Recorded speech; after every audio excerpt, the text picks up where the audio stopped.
The phone rang at 6:47 in the morning. Elena was already awake.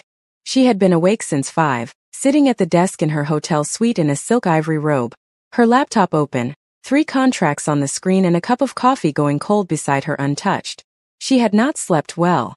Not because the bed was uncomfortable, the bed was perfect. Not because of work she could always sleep through. It was the boy. It was the way he had straightened her collar. It was the way his father had stood in the driveway long after her car had pulled away and she had not looked back but had felt it. Felt him, the whole drive to the hotel like something pressing gently against the back of her chest. She picked up the phone. Hello. Silence for exactly 1 second. Then, you did not eat breakfast. Elena pulled the phone from her ear and looked at it, then put it back. Chinmay. Mr. J drove past your hotel this morning, the boy said, completely unbothered. I asked him to check if you came down for breakfast. He said you did not. You had Mr. J surveil my hotel. I had Mr. J check on my mom. A pause. Those are different things. Elena pressed her fingers to her mouth. The laugh that came out was completely involuntary and completely undignified, and she was alone in a hotel suite at 6:47 in the morning laughing at a 5-year-old surveillance operation. Chinmay, she said when she recovered. How did you get this number? Appa's phone. Another pause. He does not know I have it. He is in the shower. You took your father's phone. I borrowed it. He said it with the precision of someone who had considered the legal distinction carefully. Elena, Mom. Will you come for breakfast? Mrs. O made Jack. It is rice porridge. It is very good when you are tired. You look tired in my head. Elena sat very still for a moment. Outside her hotel window Seoul was waking up. The city pulling itself into the sharp bright morning. Glass towers catching the early light. Traffic beginning its daily conversation below. She had a 9 a.m. call with her Singapore office. A contract review at 11. A board decision by Thursday. I will be there in an hour, she said. She wore a deep burgundy wrap dress that morning. Fitted at the waist, falling just below the knee, simple gold earrings. Not corporate. Not armored. Just Elena, the version of her that existed before the boardrooms and the titles and the 4 companies across 3 continents. The version she did not wear often enough. Mr. J was outside the hotel at 7:15 without being called. He opened the door without a word. His broad, patient face carrying the particular expression Elena was beginning to recognize as his version of warmth. He woke up at 6, Mr. J said as they drove. He has been watching the gate since 6:30. Elena looked out the window. And his father. Mr. J's eyes moved briefly to the rearview mirror. Mr. Park has been in his study since 5. He does that when something is on his mind. A pause measured carefully. He has not done it in a while. The estate gates were already open when the car arrived. Chinmay was standing at the top of the entrance steps in his pajamas, navy blue with small white stars, his dark hair uncombed, his feet bare on the cold stone. The moment he saw the car, he came down the steps at a speed that suggested running was merely walking that had decided to be honest about itself. Elena stepped out and he collided with her at the waist, both arms wrapping around her with the full commitment of someone who had been waiting since 6:30 and was not going to pretend otherwise. She wrapped both arms around him without thinking. The burgundy wrap dress gathered slightly at the movement. She did not care. You came, he said into her dress. I said I would. He pulled back and looked up at her with those serious dark eyes, checking her face the way he had in the restaurant, that searching certain look that saw more than it should. You look pretty, he said simply, then turned and marched back up the steps. Come on. Mrs. O made extra. The kitchen was warm and smelled of ginger and sesame, and something Elena could not name but that made her chest loosen slightly the moment she walked in. Mrs. O turned from the stove and her face opened with genuine uncomplicated pleasure. Miss Brooks. She gestured to the table with her wooden spoon. Sit. You are too thin. I made extra. She is not too thin, Chinmay said seriously, climbing onto his chair. She is perfect. Mrs. O looked at Elena with an expression that said very clearly, you see what we deal with. And Elena sat down at the kitchen table in her burgundy wrap dress and felt something she had not felt in a professional kitchen in a long time. At home. She did not examine it. She picked up her spoon. Chinmay talked through the entire breakfast. About his school. About a boy named Junseo who had taken his eraser and not given it back. About Baduk and how he had beaten his father 3 times, but his father said 2 of those did not count because Chinmay had distracted him with questions on purpose. That is strategy, Chinmay said firmly. It is cheating, said a voice from the kitchen doorway. Elena looked up.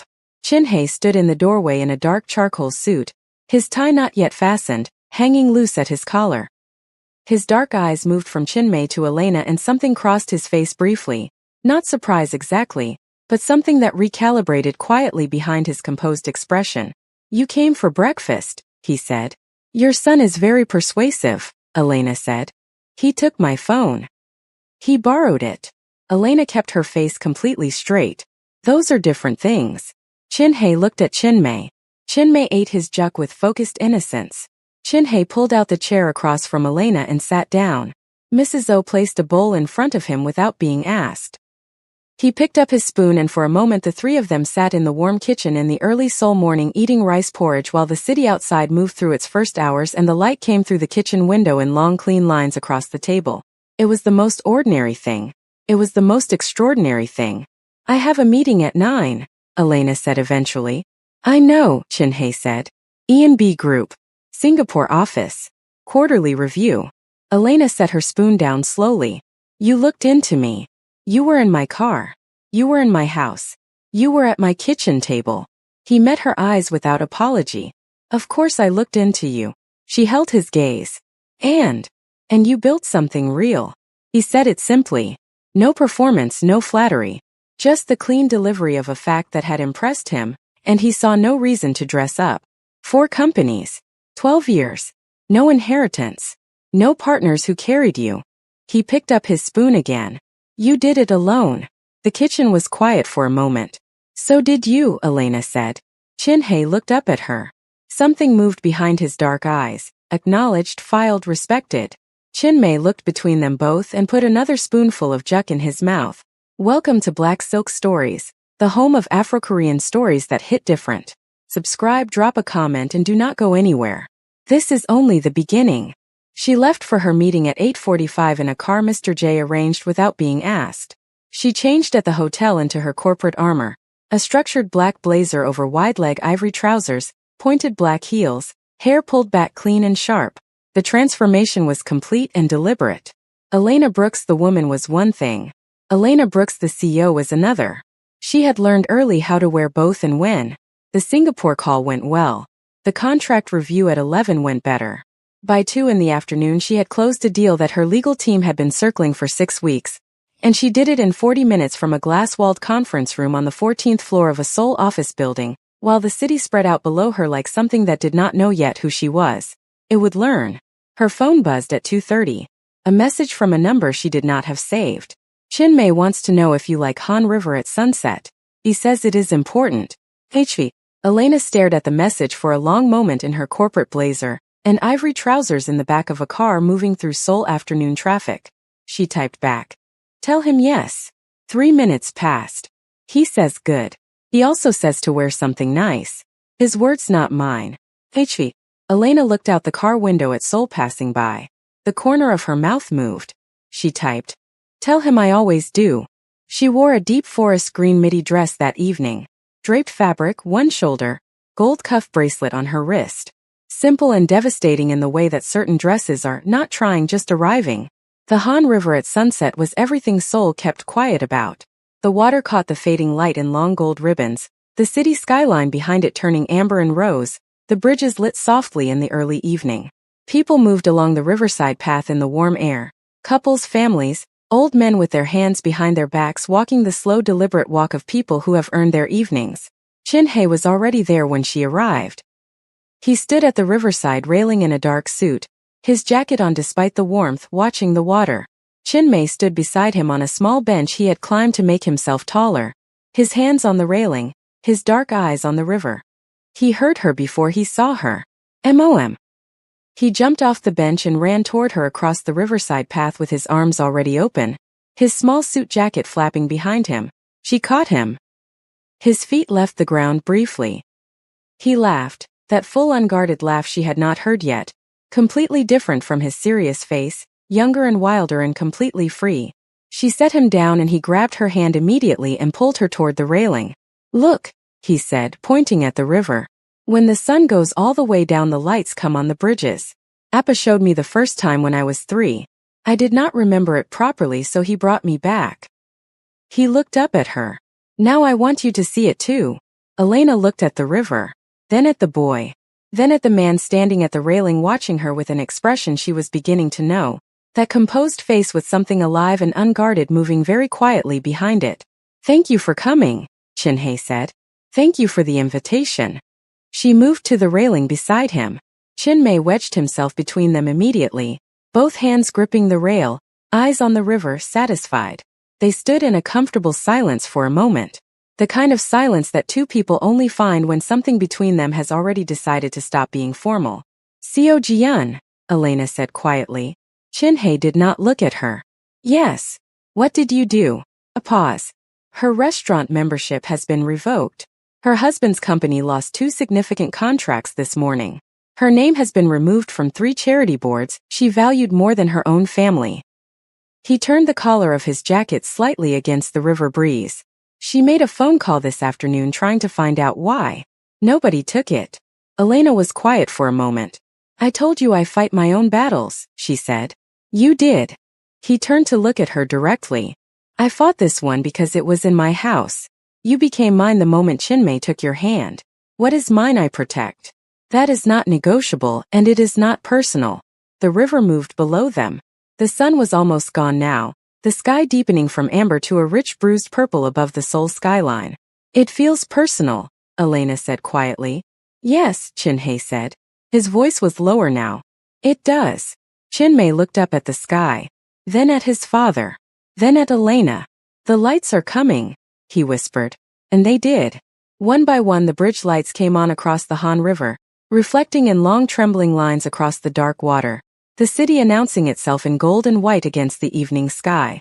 Chinmei made a small sound beside them, pure uncomplicated wonder, the sound of a child seeing something beautiful and having no armor against it yet. Elena felt Chinhei's hand settle beside hers on the railing, not covering it, not taking it, just there, present, deliberate. She did not move her hand away. Chinmei looked up at both of them and said nothing at all. He did not need to. 3 weeks passed. They pass the way certain things pass when you are not watching them carefully, quickly, quietly, and with consequences you only notice when you look back and realize how far you have walked from where you started. Elena had not planned to still be in Seoul. Her Singapore flight had been rescheduled once. Then again. Her PA, a sharp efficient woman named Grace who had worked for her for 7 years and knew better than to ask unnecessary questions, had rescheduled 3 board meetings, forwarded 2 contracts to the Seoul address Elena had given her without comment, and sent exactly one personal message that read, I do not know what is happening there, but your 8 a.m. calls have been on time for the first time in 4 years. Whatever it is, keep it. Elena had not replied to that one. She had moved out of the hotel at the end of the first week, not into the estate. That had not been discussed, and she would not have agreed anyway, not yet, not while things between her and Chinhei still lived in the careful space between acknowledged and named. She had taken a serviced apartment 12 minutes from the estate. Clean lines, tall windows, a kitchen she used more than she expected. Chinmei had the address memorized by day 2. The morning that changed everything began like the ones before it.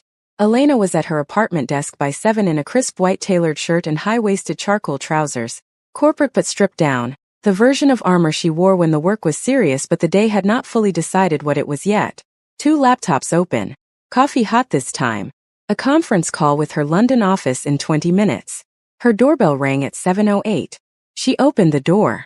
Chinmei stood in the hallway in his school uniform, white shirt, navy trousers, small backpack on his back, holding a lunchbox with both hands and looking up at her with an expression that was simultaneously completely innocent and completely calculated. Your school is in the other direction, Elena said. Mr. J is downstairs. He held out the lunchbox. Mrs. O made extra. She said you forget to eat when you work. Elena looked at the lunchbox, then at the boy.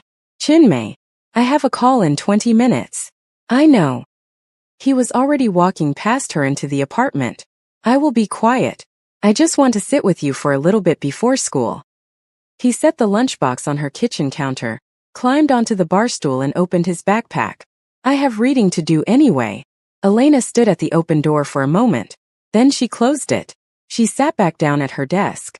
Chinmay sat at her kitchen counter with his reading book open, his small feet dangling above the floor, and for 20 minutes while Elena ran her London conference call in her white tailored shirt and charcoal trousers, a 5-year-old Korean boy sat 6 feet away reading about animals and eating a small rice ball from his lunchbox, and the apartment felt like something it had not felt since she moved in.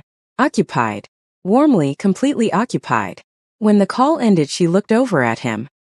He was on the last page of his book, lips moving slightly as he read. Chinmay. He looked up. Why do you keep coming? He closed his book carefully, the way she had noticed he handled things he considered important. He thought about the question with the seriousness he gave all questions that deserved it. Because you are mine, he said simply. And I check on what is mine. A pause. Appa does the same thing. He just does not say it out loud yet. Elena looked at him for a long moment. He talks about me? She asked carefully. Chinmay's expression did not change, but something behind his dark eyes shifted with quiet satisfaction. He does not talk about you, he said. He thinks about you. It is louder. He slid off the bar stool and picked up his backpack. Mr. J is waiting. I will come after school. He was at the door when he stopped and turned back. Elena. His voice was smaller suddenly, less certain than usual. The ancient composed face briefly just a 5-year-old's face. Do you like us? Me and Appa. Do you like being here? The question landed in the center of her chest and stayed there. She crossed the apartment and crouched down to his level the way she had in the restaurant. She looked at him directly, those serious dark eyes waiting with a vulnerability he had not shown her before. Yes, she said, clearly, without qualification. I like being here very much. His face opened. That full unguarded smile, the one she had first seen at the Han River, broke across his small face completely. He hugged her once fast and tight, and then he was gone. Elena stayed crouched on her apartment floor for a moment after the door closed. Then she stood up, straightened her charcoal trousers, and went back to work. Chinmay called at noon. Not a message. A call. She noticed the difference. Are you free this evening? He asked. No preamble. No small talk. Direct the way he was always direct. Not rude, just a man who considered unnecessary words a form of disrespect. I have a dinner with a potential investor at 7, she said. I should be done by 9. I will send Mr. J at 9:30. Chinmay. She kept her voice even. You cannot just send Mr. J every time you want to see me. You can ask. A pause. Brief but real.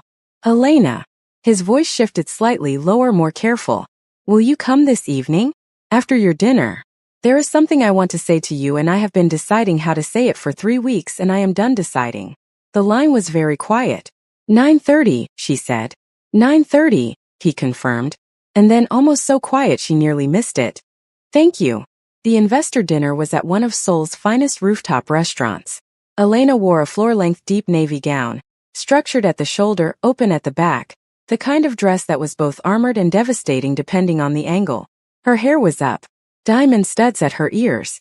She closed the investment in the time it took to finish the first course and spent the rest of the dinner being charming because she could afford to be once the work was done. Mr. J was outside at 9:28. She got in the car still in the navy gown. Mr. J did not comment, but his eyes in the rearview mirror carried that barely contained expression she had come to understand as his version of, yes, this is exactly right. The estate was quieter than usual when she arrived.